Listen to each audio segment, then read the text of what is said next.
remember. What else did we put on our shopping list? Oh, what a mouth-watering smell. Paimon would know the aroma of biryani anywhere. We can still add it to the list. Well, if it isn't the Traveler and Paimon. Wasn't expecting to see you here. Hello there. Oh, it's been quite a while. Huh. So you two are still hanging out together. Dehya, didn't you say last time that you were gonna head back to the desert? I said I was going to resign from being her bodyguard, not that our friendship was over. We're still the best of friends. The Homayanis also still post jobs from time to time. Their pay is always generous, so me and the other mercs never pass them up. I told Dehya to just stay at our place when she took one of those jobs a few days ago. My parents were delighted. They even said that it always felt like we were missing someone whenever Dehya wasn't around. That sounds like something they would say, all right. They're always so welcoming. Anyway, the job is already taken care of, so I was going to head back to the brigade as soon as I finished a little shopping. But the master kept insisting, and I ended up staying for another day. You can stay for as many days as you want, Dehya. Father hasn't even gotten around to treating you to his best dishes yet. You know I'm not the kind of person to stay put in one place like that, my lady. Don't worry, though. There'll always be next time. But she said they'll treat you to the best dishes. Paimon can't believe you can still refuse that. But wait. Didn't you say last time that you would take me on a trip to the desert? Why don't you just take me with you today, when you leave? There are so many places I still haven't visited yet. I'm sorry, my lady, but no can do.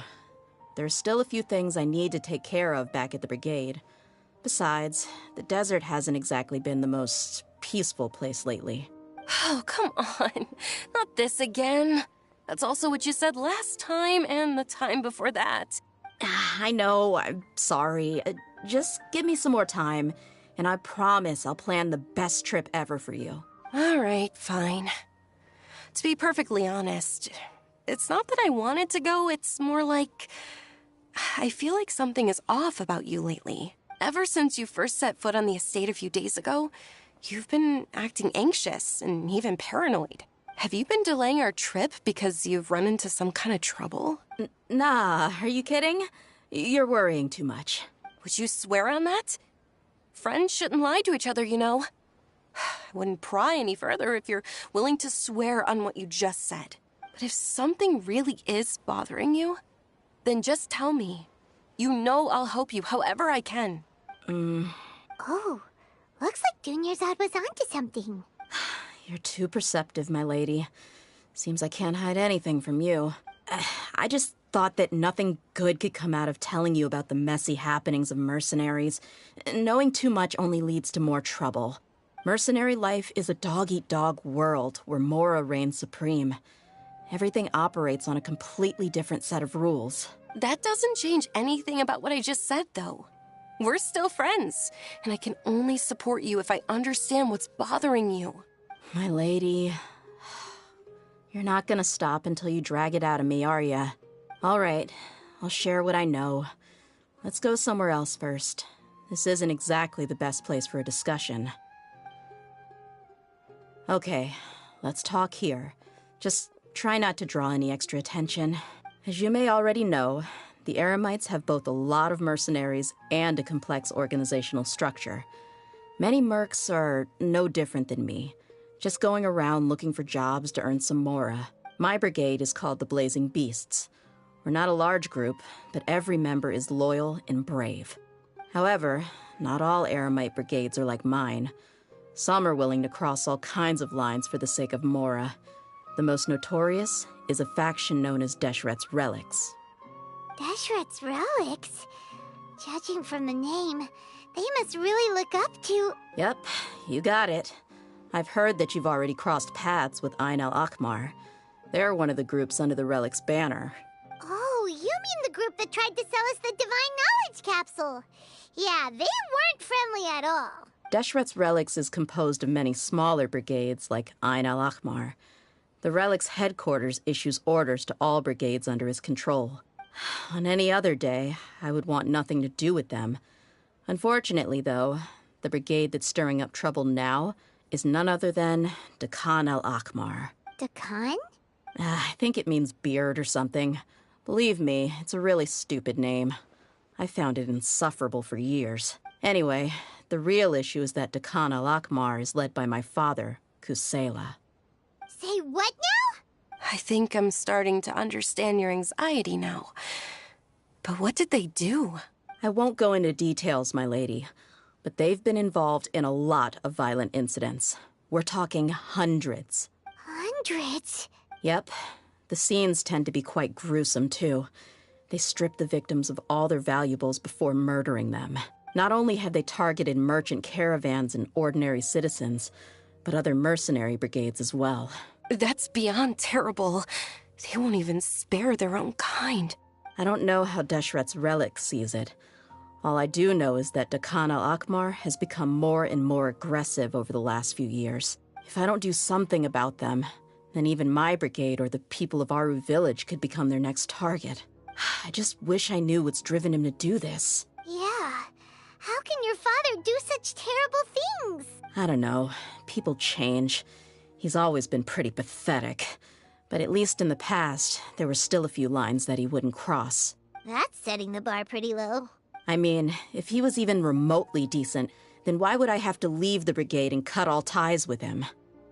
He was loud and foolish, with no real sense of purpose. Instead of doing anything useful, he spent most of his time drinking and chasing after women. Of course, the other brigade members were just like him. Their ruckus would go on night after night. Sounds like a nightmare. What about your mother? Did she ever step in to stop them?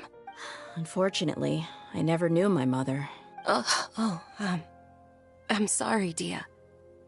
I didn't know. It's all right, my lady. That's pretty common in mercenary circles. Didn't I mention that my father was chasing after women? I was the result of one of those encounters with some random person. He told me that he wasn't sure who my mother was. And in any case, she never came to see me. He'd say, "You'll be fine as long as you remember to stick with Dad." But even then, he left most of the parenting to the brigade. The one thing I do remember is that he used to tell me stories. But the problem was that he had terrible taste. He only knew a few stories, and even those tended to be pretty stale. They were tales of desert warriors defeating dragons in the forest, or stories of mercenaries rescuing princesses from rebel armies. Sounds like your typical fairy tales. More or less, yeah. They were interesting maybe the first or second time around, but after about 20 repeats, they started to get a little dull. He seemed to think those stories were the best things ever, though. He was so into them that he'd call the whole brigade over and make them perform the whole thing as a play. Even the toys he gave me would all be story props. I'd get helmets, shields, and toy swords. It was only much later when I realized that the shows were more for him than they ever were for me. What an interesting guy. Yeah, I've always found him pretty childish, but that was something I could just shrug off. I had no reason to despise him, until I grew up and learned the true face of Deshret's relics for myself. Looting, blackmail, violence, and fraud. They not only accepted such heinous acts, they would even openly boast about them. No one in the brigade was any kind of hero. Instead, my father and his cronies were more like the bad guys that needed to be taken down. Did they really think that as long as they didn't do any of that stuff right in front of me, I would never know? I think I can understand your feelings. The difference between perception and reality must have hit hard. Yeah, but don't worry, my lady. It's all water under the bridge to me now. I had a huge argument with my father and left that place behind for good. I'm not investigating them due to any bitter feelings I still have towards my father. I just want to protect those that are close to me. Yeah, I told the boys to gather as much information as they could. Most of the reports concern violent incidents, but there's also some talk of smuggling. I see. But isn't this investigation incredibly dangerous? It is, but every mercenary lives life on the edge. It's a lifestyle that I enjoy. That may be true, but it'll be impossible for those who care about you not to worry. Well, now you get why I didn't want to share any of this with you. What should we do? They both have valid concerns. Huh? But there's no need for you to get caught up in this mess, too. Well, she's super tough, so if she went into the desert with you, then Paimon bets the problem will be solved in no time. I'm inclined to agree. I'd feel a lot more at ease if you took her along to help. I'll wait for news from you in the city until then. Please, stay safe. I'm honored that you care so much for me, my lady. All right, then let's get moving. Our first stop will be Caravan Rebot, where we can catch up a bit with my fellow mercs.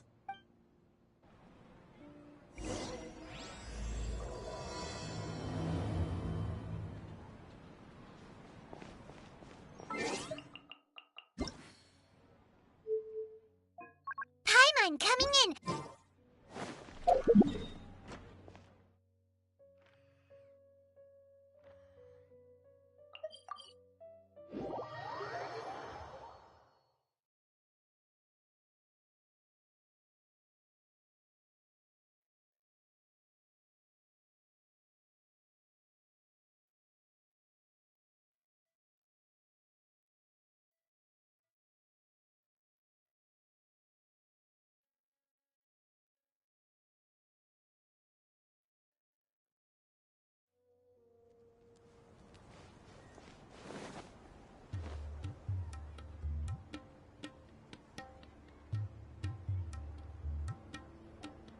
Hey, Dehya, you're back. Are these two friends of yours?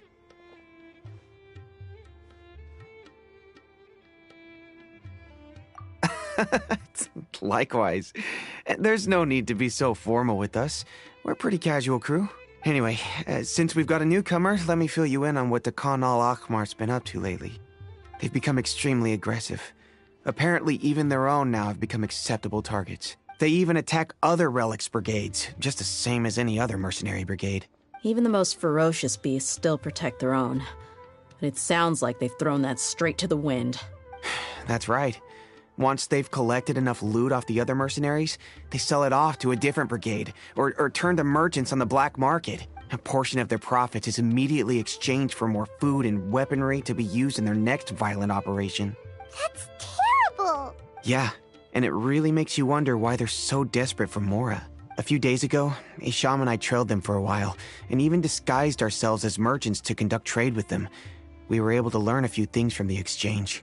Rather than saying they're out to plunder and hoard Mora, it'd probably be more accurate to say that they're experiencing an internal power struggle. Wait, a power struggle? You heard me right. The vast majority of their victims are mercenaries from the other brigades of Deshret's relics. If their only goal was Mora, they could have gone after anybody. The targeted nature of their attacks points to a power struggle between the different brigades within the relics. That's the only plausible explanation we have. Unfortunately, we weren't able to find out anything more specific. It seems they're also trying to keep things under wraps. Oh, one last thing we discovered was that over the past few years, as the Khan al-Ahmar became more and more active, Deshret's relics as a whole became a lot weaker. It sounds mighty strange to me, too. Harun, you can leave the rest of the investigation to us. Gotta say, though, I didn't expect you to go on a whole undercover mission during the few days I was gone. Sounds like you were really putting your necks on the line, no? Nah, it was nothing. We're just as concerned about the situation as you are. The Khan al-Ahmar is your father's crew, after all. What he said. Besides, Dehya, haven't you done more dangerous things than all of us combined? What we did is nothing compared to your experiences. Yeah. And while they went to talk with Khan al-Ahmar, I took a look at the last camp they attacked. Any survivors of the attack were already long gone. There was nothing of value left in the camp. Ah, Hisham and Khalaf. You're here too. We rushed over as soon as we saw you come into Caravan Rebot. Although this new friend of yours looks a little green behind the ears, I'm sensing a special vibe from her. Now that we know you'll have a capable partner with you, we can also rest easy. Hey, what about Paimon? Oh, you're also planning to tag along with them? Of course. Paimon is the traveler's most important guide. Wherever she goes, Paimon will follow. Oh, in that case, then you'd better take care of her too, Dehya. Don't underestimate Paimon! Don't worry about her. She may look tiny and helpless, but she's been through just as many battles as the traveler here. Even if she had only survived on sheer luck, then that alone would still make her quite formidable. I had no idea. I guess I shouldn't judge by appearances. Oh, one other thing, Dehya. When you're free, why don't you update the deputy about your upcoming schedule? We held another recruitment event a few days ago, but everyone only came to see the Flame Main. You weren't around at the time, so people were pretty disappointed to only find our crew of rough, unkempt guys. The deputy put a lot of effort into the event, but it was basically for nothing. Sorry to hear that. Gotta admit, I can understand their disappointment, though. You're our brigade's main selling point, after all. Now, if only the deputy could figure out a way to bring a few more smoking hot members into our ranks. Keep dreaming. Remember the last time I invited a couple gals into the brigade? You all just froze up with your mouths gaping like a bunch. The awkward silence and weird expressions left quite the impression on them. They were originally interested in joining us, but after that, they both told me they were too uncomfortable to stick around. Hey, didn't we agree to never bring that up again? Huh? Wait, are you serious? Why have I never heard about this? I don't think you were part of the brigade yet. Are you kidding me? I missed a once-in-a-lifetime moment like that and you weren't even gonna tell me? All right. We can tell you about it later. Now's not the time. Hey, don't you try to change the subject. You and Hisham get your butts over here and tell me everything right now. Are they always like this? More or less. There aren't many rules or graces when it comes to mercenaries. We're used to just speaking our minds. If someone starts getting under your skin, you just yell right back at them. And if that doesn't put an end to it, then you just challenge them to a fight. But we also don't tend to take many things too seriously. Being direct and getting it all out of your system as soon as things come up is better than keeping everything bottled up, never talking about it. That's also why I never spare their feelings when I talk to them. If I want to laugh, I'll laugh. If I'm angry, then I'll unload on them. It's hard to stop once you get used to it. Though, I can never do that when I'm with the Homayanis. Hey, knuckleheads! Can you at least tell me the rest of the intel before you go back to your bickering? Yeah, you hear her, Holloff? Told you we gotta focus on the investigation first. I drew up a map. Right here's the spot. There you'll find the merchant caravan responsible for getting rid of Dehya al-Ahmar's looted goods. All you gotta do is wait and ambush them in the evening. They'll have no idea what hit them. Perfect. Thanks for that. Be sure to pass my regards to everyone else in the brigade as well. Will do. You stay safe, Dehya.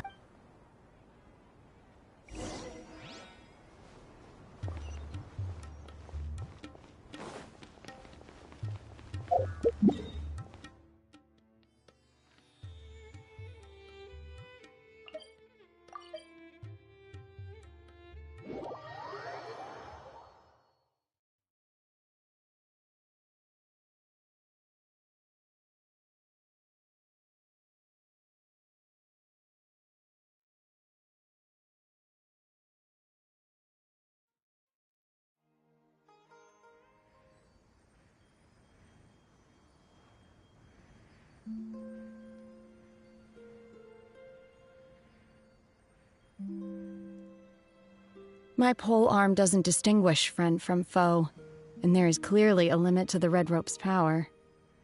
That's why I loathe crowded areas.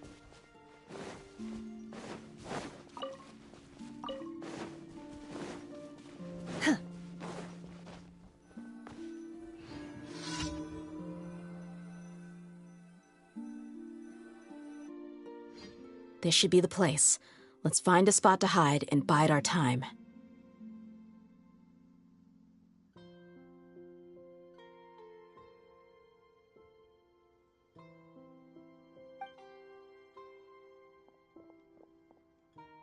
It's gonna come down to a fight one way or another, so let's all be careful.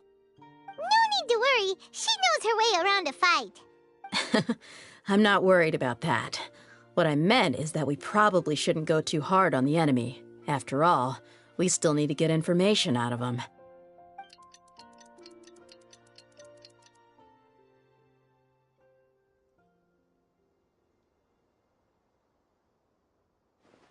Ah, here they come. You ready? Let's not give them a chance to react and end this quickly.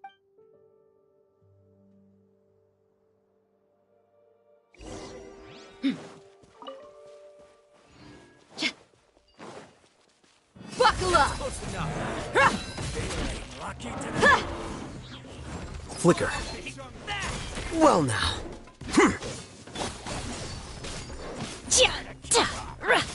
Through me, justice is served. You stand condemned.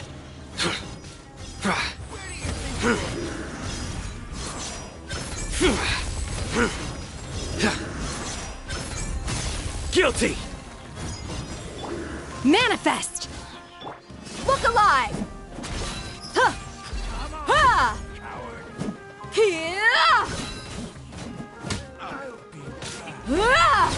Ah! Cha! Ha!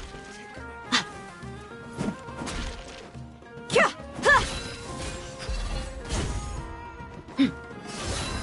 Ha! Ha! Kya!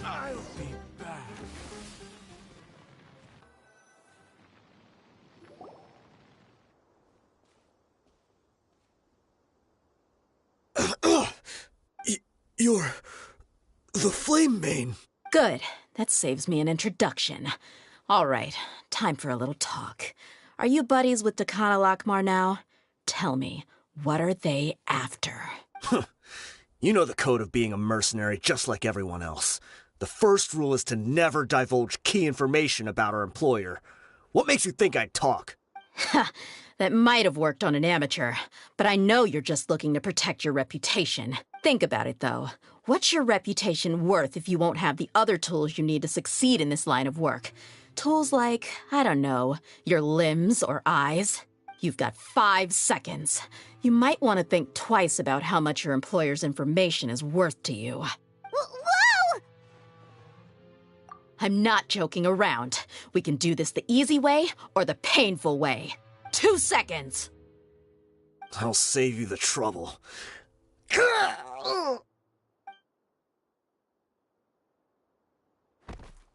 Huh? Are you crazy?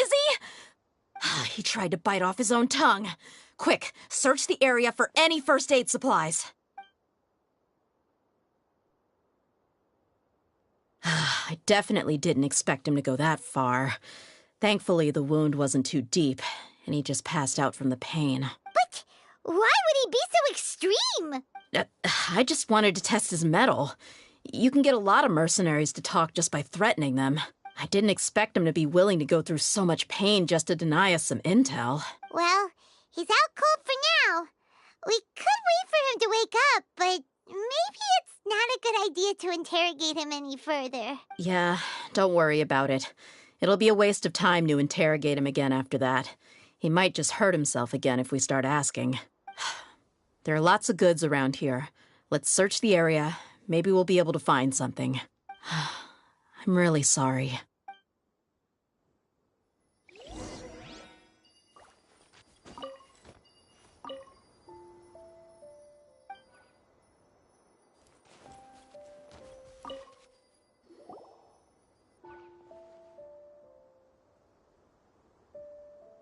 We found a piece of paper with a bunch of names on it. Let me take a look.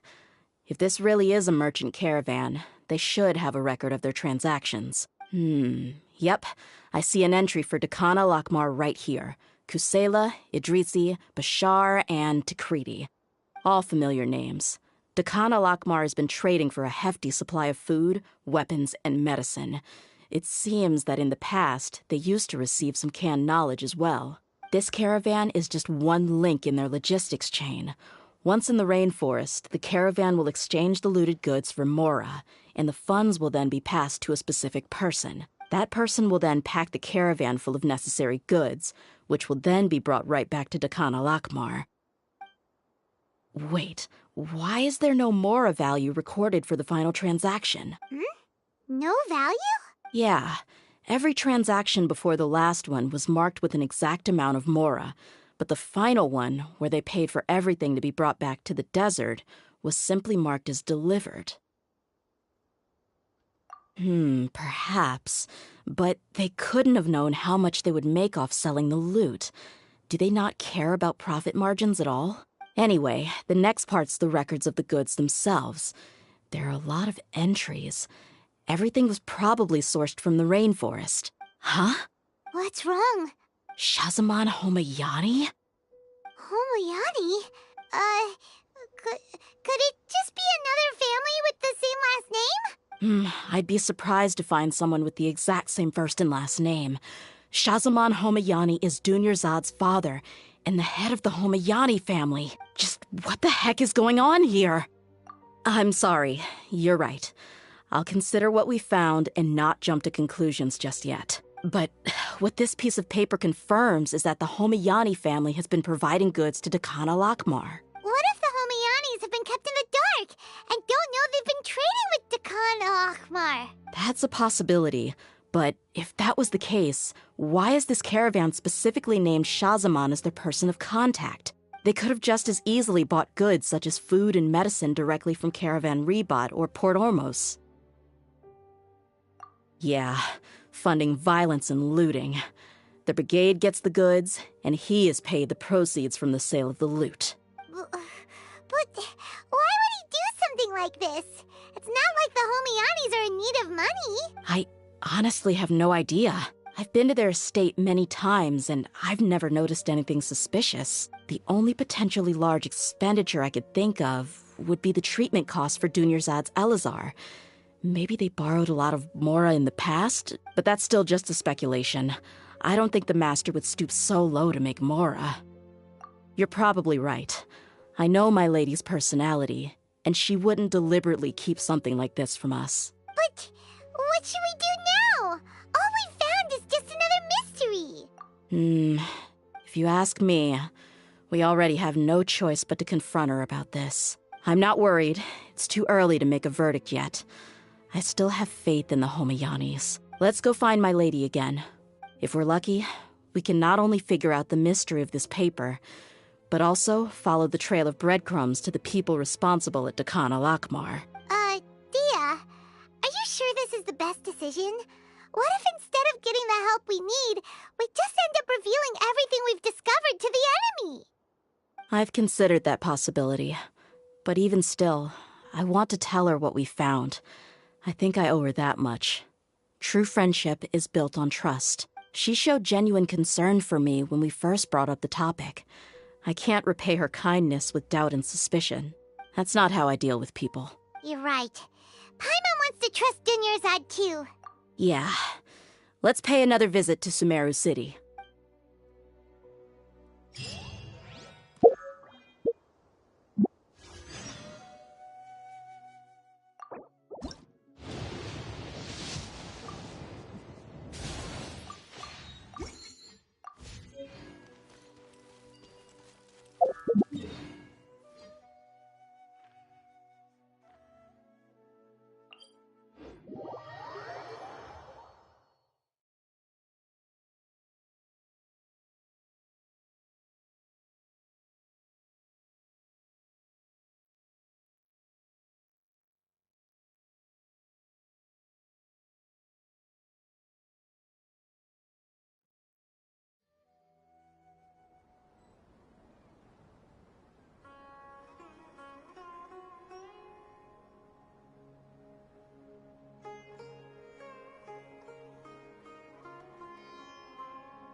Your theory is just putting the cart before the horse.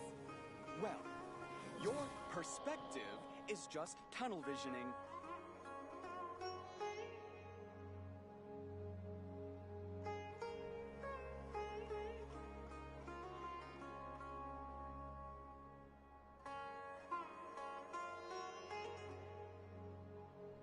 Good deeds Your theory and is just bad. putting the cart before the horse.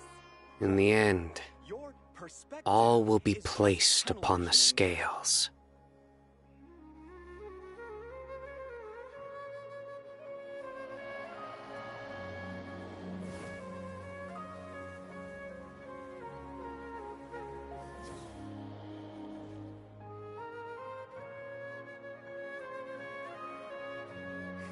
Your theory is just putting the cart before the Well, horse. your perspective is just tunnel visioning.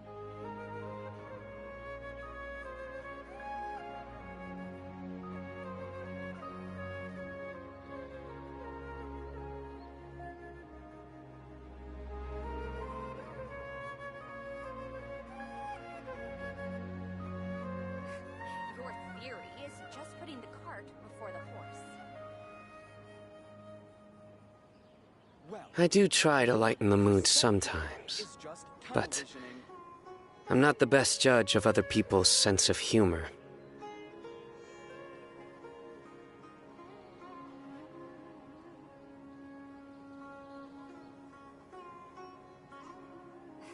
Your theory is just putting the cart before the horse.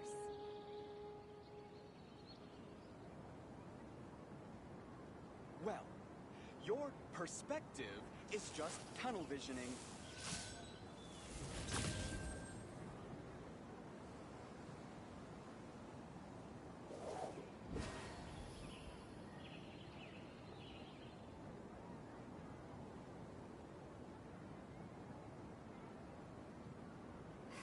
Your theory is just putting the cart before the horse.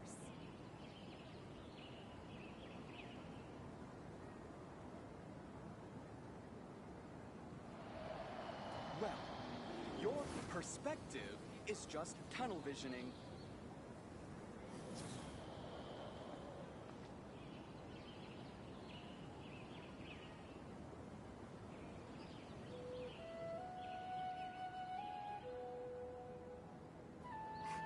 Your theory is just putting the cart before the horse.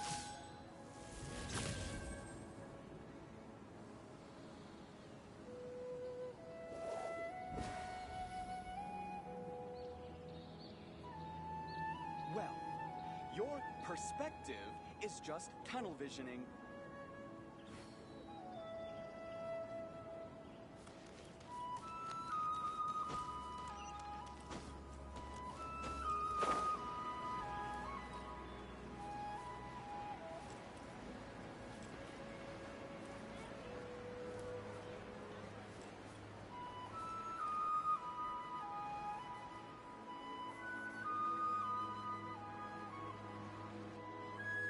We're back, my lady. Oh, you're back a lot sooner than I expected. You mustn't have run into any trouble then. Well, how did it go? What did you come up with? Actually, we're still investigating. It's just that we've discovered something strange. I see. The clues you found have led you back here, in the city? Something like that. Yeah. You all look a little dispirited. Why don't you discuss it with me? Maybe I'll be able to say something to cheer you up? It's okay, my lady. It's not so much about me being upset with my father or anything like that. How should I put this? So something is wrong. Even the Traveler and Paimon have been uncharacteristically quiet. On any other day, Paimon would have already waved to me with a smile and shouted, "Dunyarzad, we're back!" So tell me, what happened? Well? My lady, please prepare yourself for what we're going to tell you next. It concerns the Master. The Master? You mean my father? Okay, I understand. Don't worry about me. I'll listen as attentively as I can. My father has been supplying goods to Dakan al-Akmar? Yeah, it makes as little sense to us as it does to you. I've never doubted the Master's integrity, so I'm having a real hard time rationalizing how he could ever support an infamous brigade like them. Maybe he's not actually aware of the full story and just stumbled into the deal by accident. I can't help but agree with the Traveler. Huh? You mean you feel the same way, Dunyarzad? Thank you for sharing all this information with me. Since you've told me everything you know, I should also tell you about some doubts that I've been harboring for quite a while. In the past, I thought that my father hired a bodyguard for me so that I wouldn't run away and get lost. However, there are plenty of capable mercenaries in the Corps of 30. Why did my father go out of his way to hire Dehya? About that. Well, the Homayanis really needed bodyguards, so they reached out to the Blazing Beasts. Later, the Master told me that I was one of the best mercenaries he'd ever seen, and that I should stick around to become one of his bodyguards. He offered me a pile of mora, so I just signed on. Well, but that didn't really answer my question. Just think about it. Maybe the Corps of 30 just didn't have anyone available, or maybe someone recommended us. I've never given it too much thought. I think I get what you're saying. You'd think none of this was a coincidence. Precisely. At first glance, nothing seems strange or out of place. But there are many parts of the story that don't actually make any sense. If my father had always been in contact with Dehya al-Akmar, then it would make sense for him to bring Dehya into our house. You mean the goal all along was to get Dehya to be your bodyguard? No, that's too much of a stretch. I cut all ties with my father a long time ago. He has no control over my life anymore. But that still doesn't rule out the possibility that your father has still been trying to influence your life without you knowing. So, the Master was not likely an innocent victim in all of this? Sorry we put all of this on you so suddenly, Dunyarzad. It's okay, Paimon. I should actually be thanking you. Regardless of his reasons, if my father has truly been funding a violent group of mercenaries, then it's my duty to bring him back to reason. But is that really the right thing to do? My father has committed many atrocities and deserves all the punishment that he has coming to him. I have zero sympathy for him. You may call me an ungrateful child, but my feelings will remain the same. However, the Homayani family has treated me with nothing but generosity and kindness. If we decide to investigate this further, we could end up implicating the entire Homayani family. I would be biting the hand that's fed me over all these years. Dehya. It's all right, Dehya. If anyone were to ask, you could always just say that I'm the one who instructed you to get to the bottom of this. You don't have to do that, my lady. I'm not conflicted because I'm afraid of taking responsibility. Besides, you're the one we should all be worried about right now. Hey, it's still too early to give up hope. What was the thing about friendship? Right, yeah, trust! Besides, there's no point on getting all riled up before we've confirmed all the facts. Thank you, everyone. That makes a lot of sense. I guess I should always remember the trust that I've placed in people. In which case, my lady, could you ask the Master to come out and have a chat with us? Sure thing. I also hope he'll be able to give us a logical explanation. Let's meet at the usual place then. Usual place?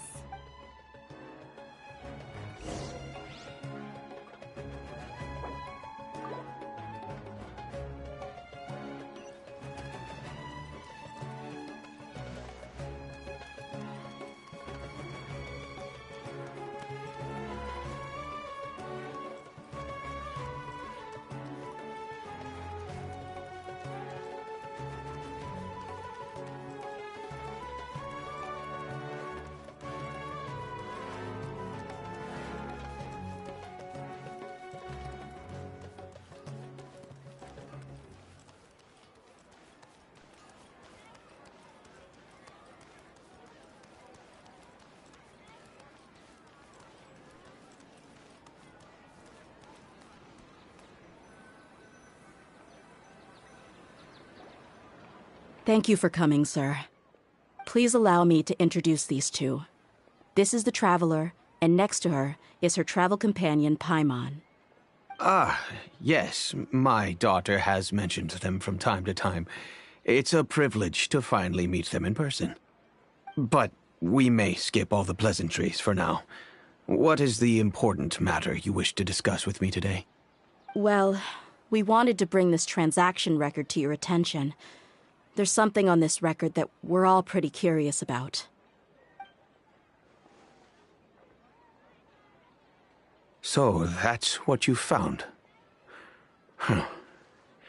Seems like I can't keep everything from you much longer. If you wouldn't mind, we'd like an explanation. Well, it's a long and difficult story. And to be perfectly honest, I'm not sure if I'm doing the right thing. What I do know, though, Dehya, is that the truth will bring you no solace. If anything, it will likely cause you a great amount of anguish. Wait, me? Yes. I understand perfectly why you came to see me. and I am touched by your collective commitment to do the right thing. But knowledge always comes at a price. And sometimes, as they say, ignorance is bliss. Your father, Kusela, and I both believed that. Of course, you have the right to seek and learn the truth, but I must warn you. The facts of this matter may reduce everything you've built for yourself into sand, blowing in the wind. If you must proceed, then Kusela's heartfelt efforts will also fade into the wind like a fleeting mirage. His heartfelt efforts? I'm sorry, sir, but I'm not sure I follow. I've made it this far in life without a single drop of my father's support. I have my own ideals and ways of looking at the world, as well as people and causes that I've chosen to cherish and fight for. None of these things have anything to do with him. I came here today to support you as the head of the Homiyani family. No warning will change my stance on that. I understand. Then let me tell you a little story. Our family once needed to take a trip to the desert when Dunyarzad was just a baby. Along the way, we were attacked by bandits. They had superior numbers and quickly overpowered our bodyguards. When all seemed lost, a group of passerby Eremites lent us their support. Those Eremites were Kusela's brigade, Dehya al-Ahmar. Kusela's men told me that the attackers were Eremite mercenaries, just like themselves. I was shocked. Why would Dehya al-Ahmar go so far to save us and not spare the fellow Eremites? Kusela was grinning and walked over to play with baby Dunyarzad. She was startled by his unfamiliar face and nearly started crying. Really? I never knew. He said that he had no particular reason to help us. He just took pity on us because he had a daughter about the same age. We started talking about our children, and I sensed that he was a devoted father.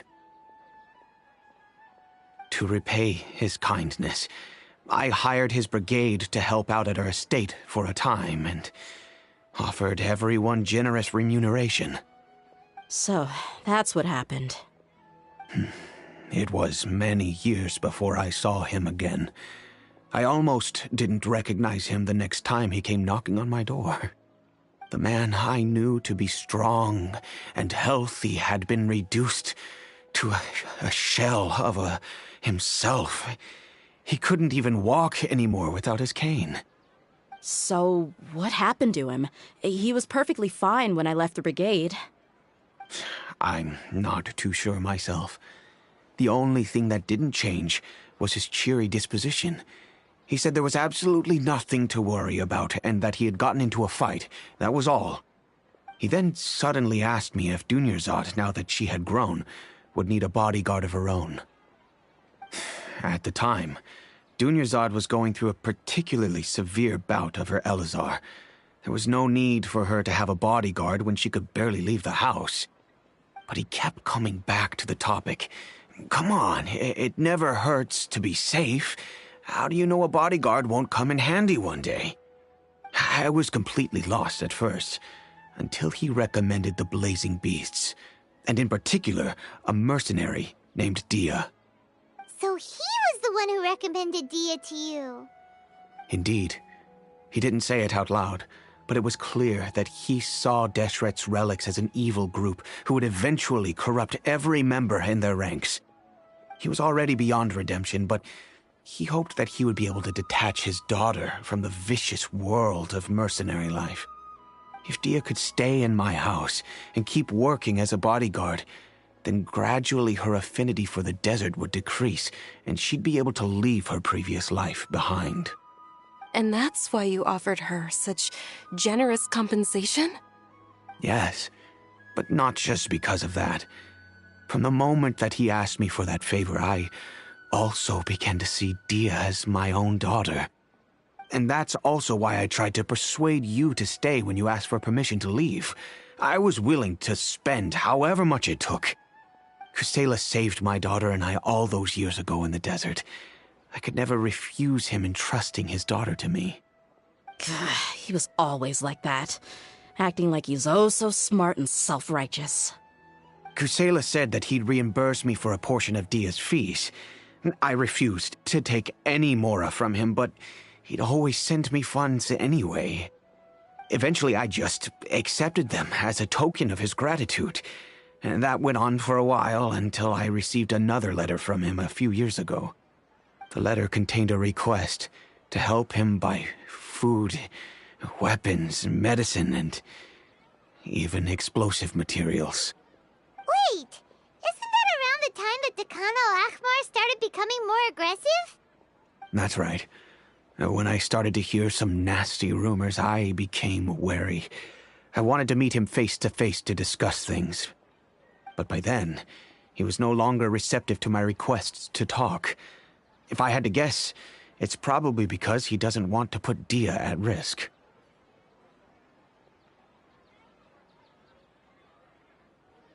That thought occurred to me as well. I figured that he probably came to me for help because he had nobody else to turn to. After some deliberation, I decided to send him some food and medicine. I turned down all his requests for explosives and weaponry. I am aware that even such a reduced gesture of support could lead to others coming to harm, but I could not simply reject his plea for help. In the end, it probably was the wrong decision. I plugged my ears to the rumors and just chose a solution that made me feel least guilty about myself. If you can, please tell me where he is now. None of the things he's doing right now make any sense if he's just trying to keep me from getting tangled up in his world. If all he wants to do is steer clear of me, then maybe he shouldn't have brought me into this world in the first place. Oh no. Dehya, please don't feel that way. I'm just angry because I can't wrap my head around any of his actions.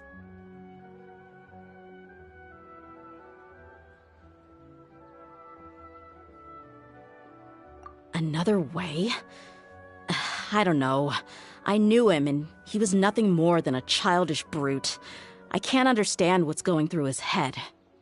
But I guess you do have a point. We haven't uncovered the whole truth yet. We still need to figure out his exact actions and reasoning for these last few years. I'll do my best to help. Of course, anything between the two of you would need to be resolved between you and him alone. I don't know Kusela's exact whereabouts. Outside of supplying his brigade with some goods, I tried my best to avoid getting involved any further. There's a man on the list named Jawed, and liaising with the Dakan al-Ahmar's merchant caravan. I think he should know Kusela's whereabouts. I've heard that he likes to have a few drinks alone and enjoy the cool wind at night outside the tavern. Maybe you'll be able to find him there. Understood. Thank you, sir. Then I guess this is bye for now, unless... I'll stay and be with my father here. To be honest, I'm still a little dazed and haven't finished processing everything quite yet. Something wrong, but if I think about it, I'm also not sure if there was a right way to handle this problem. I feel like our only course of action is to turn everything we know over to the Core of 30 and let them render judgment. Yes. I am prepared to accept whatever verdict they choose. It's time to face my mistakes.